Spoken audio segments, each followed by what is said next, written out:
If you've ever loved someone enough to sign every paper they put in front of you, this story might change the way you look at trust forever. The day my divorce hearing began, I thought I had already lost everything. My wife got the house. She got both luxury cars. She got nearly every dollar in our savings. She even convinced the judge that I should continue paying the mortgage until the property sold. I didn't argue. Not because she deserved it. Because I was too exhausted to fight the woman I had spent 14 years loving. But what none of us knew, not my ex-wife, not her expensive attorney, not even I, was that a single sealed envelope sitting inside the court clerk's file was about to turn the entire courtroom silent. One document, one forgotten signature, and one sentence from the judge that changed everything. "Mrs. Carter, before I finalize this judgment, I believe there's something you need to see." You could actually hear people stop breathing. My ex-wife smiled. She thought the judge was about to congratulate her attorney. She had no idea those would be the last confident seconds of her life. My name is Ethan Carter. I'm 39 years old. I live just outside Denver, Colorado. People assume I'm wealthy now. They see the company, the house, the cars, the interviews. What they never see is the man who spent years believing love meant sacrifice. When Emily and I met, I wasn't successful. I worked 70 hours a week as a structural engineer. She was a pediatric nurse. She had the brightest smile I'd ever seen. She laughed at my terrible jokes. She brought coffee to my office when I forgot to eat. For years, we were the couple everyone admired. We weren't rich, but we were stable. Every promotion I earned, every bonus, every late night, I believed I was building our future. Not mine. Ours. When our daughter Lily was born, everything changed. At least, I thought it had changed for the better. Emily decided to leave nursing to stay home. I supported her without hesitation. I worked harder, accepted larger projects, skipped vacations, missed birthdays, missed anniversaries. I told myself I'd make it up to them one day. That's the lie ambitious men tell themselves. One day. The problem with one day is sometimes your family stops waiting. About 8 years into our marriage, I founded my own engineering consulting firm. The first 2 years were brutal. There were weeks I slept on the office couch. Weeks when payroll mattered more than my own paycheck. Emily complained constantly. "You love the company more than this family." I apologized every time. She was right. At least that's what I believed. So I kept trying harder. More flowers. More vacations. More expensive gifts. Every time she became distant, I assumed I was the problem. Looking back now, I realize guilty people love when someone else keeps apologizing. Because then, they never have to explain themselves. The first warning sign wasn't dramatic. There wasn't lipstick. There wasn't a mysterious text message. It was silence. Emily stopped asking how my day went. Stopped waiting for dinner. Stopped sitting beside me on the couch. She always seemed somewhere else. When I'd ask if everything was okay, she'd smile without looking at me. "I'm just tired." I believed her. Because that's what husbands do. We believe the person we love, even when every instinct tells us something feels wrong. Then came Ryan, our new financial advisor. Successful, confident, perfect smile, expensive watches. Emily insisted we should let him manage our investments. He came highly recommended. I trusted her. I trusted him. I signed every document they placed in front of me. Looking back, that's the sentence that still keeps me awake some nights. I signed every document because I believed the two people sitting across the table wanted what was best for me. I couldn't have been more wrong. The divorce she thought she had already won Ryan became part of our lives so gradually that I never questioned it. He wasn't just our financial advisor anymore. He was showing up at birthday dinners, company holiday parties, weekend barbecues. Emily always insisted it was because he didn't have much family. I felt sorry for him. Looking back, I should have felt sorry for myself. One Friday afternoon, I surprised Emily by leaving work early. For the first time in months, I planned an actual date night. I stopped by her favorite bakery, bought white lilies instead of roses, because she once told me lilies reminded her of our wedding. I even picked up the bottle of wine we'd been saving for our 15th anniversary. I remember thinking, maybe this is exactly what we need. When I pulled into the driveway, her SUV wasn't there. No big deal. Then my phone buzzed. Working late with Ryan. We're reviewing investments. That should have made sense. Instead, something inside me felt cold. Not angry. Not jealous. Just wrong. Over the next few months, the distance between us became impossible to ignore. Emily stopped wearing her wedding ring around the house. She changed the password on her phone. She started taking calls outside. Every conversation ended the same way. You're imagining things. You've become paranoid. You care more about work than your own family. Eventually, I stopped asking, because every question somehow became my fault. Then came the night everything collapsed. I had flown home a day early from a business conference in Seattle. Emily thought I'd be gone until Saturday. It was Thursday evening. The house was completely dark. Lily was spending the night at my sister's house. I walked inside quietly. At first, I thought nobody was home. Then, I heard laughter upstairs. A man's laughter, followed by Emily's voice. Not nervous. Not surprised. Comfortable. I froze halfway up the staircase. The bedroom door wasn't fully closed. I looked through the opening, and my entire marriage ended in 3 seconds. Ryan, standing in my bedroom, wearing my robe, holding my wife. Neither of them noticed me. For what felt like forever. I couldn't move. I couldn't breathe. I couldn't even feel angry. Just empty. Finally, Emily looked toward the door. Our eyes met. She didn't scream. She didn't panic.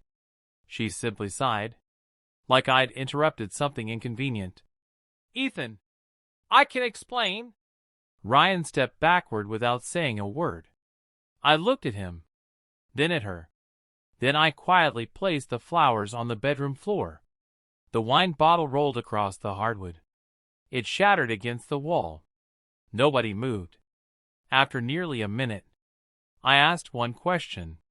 How long? Emily didn't hesitate. Almost 2 years. 2 years. While I was working weekends, building the company, paying every bill, planning our future. They had been planning theirs. The divorce papers arrived less than 2 weeks later. Apparently, she had already prepared everything.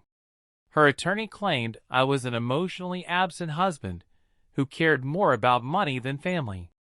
She requested the house, primary custody, half my company, most of our investments, spousal support, attorney fees, everything. Friends I had known for years suddenly stopped calling. Some believed her story. Some simply chose the easier side. The newspapers even published a short business article describing me as a CEO, facing personal turmoil. Emily smiled at every courthouse photograph. Ryan stood beside her almost every hearing. He looked like a man who had already won. Maybe they both did, because by the final hearing, I had stopped fighting. Or at least, that's exactly what they believed. They never noticed that my attorney, Margaret Lawson, had become strangely calm during the last week before trial. Every time I asked why, she gave the same answer. Sometimes the truth doesn't need to shout. It only needs one page. I had no idea what she meant. Neither did Emily. Neither did Ryan. But inside a sealed court file, one forgotten document was waiting. And by the time the judge opened it, someone's entire plan was about to collapse. The one document that changed everything. The courtroom felt strangely quiet that morning. Emily sat beside Ryan, dressed in an expensive cream-colored suit, smiling as if the outcome had already been decided. Her attorney looked completely relaxed. Mine didn't. Margaret Lawson was flipping through a thin folder with almost no expression on her face. I leaned toward her. Are we really going to let them take everything? She didn't even look up. No. Then why haven't we fought harder?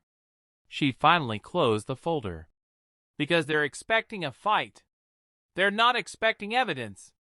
Judge Rebecca Collins entered the courtroom precisely at 9 a.m. Good morning. Everyone stood. After a few procedural matters, Emily's attorney began confidently presenting their final arguments. For 14 years, Mrs. Carter sacrificed her own career to raise their daughter. She supported Mr. Carter while he built his company. She deserves an equitable share of the marital estate. The judge nodded while taking notes. Everything sounded convincing. Even I almost believed it. Then came my attorney's turn. Margaret stood slowly. No lengthy statement, Your Honor. I simply request that the court review Exhibit 27 before issuing its final ruling. Emily's attorney frowned. We've already completed discovery. Margaret smiled politely. We have. This document wasn't discovered. It was preserved. The judge raised an eyebrow.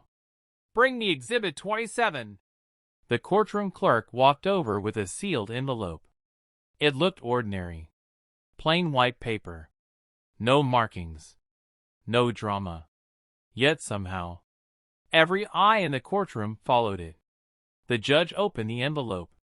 She pulled out a single document, then another, then several attached pages. For nearly a full minute, she said absolutely nothing. Emily looked confused. Ryan suddenly stopped smiling. The silence became uncomfortable. Finally, the judge adjusted her glasses. Mrs. Carter, when exactly did you say your relationship with Mr. Ryan Brooks began? Emily answered confidently. After we separated. The judge looked back at the document. You're certain? Yes. Ryan answered too. Absolutely. The judge slowly turned another page. I don't believe that's accurate. Emily's attorney immediately stood. Objection. The judge ignored him. Instead, she held up one page. This appears to be the beneficiary amendment for Mr. Carter's business insurance policy. Margaret nodded. Correct, Your Honor. The judge continued reading. It also includes the electronic audit log. Emily looked completely lost. Ryan didn't. His face turned pale.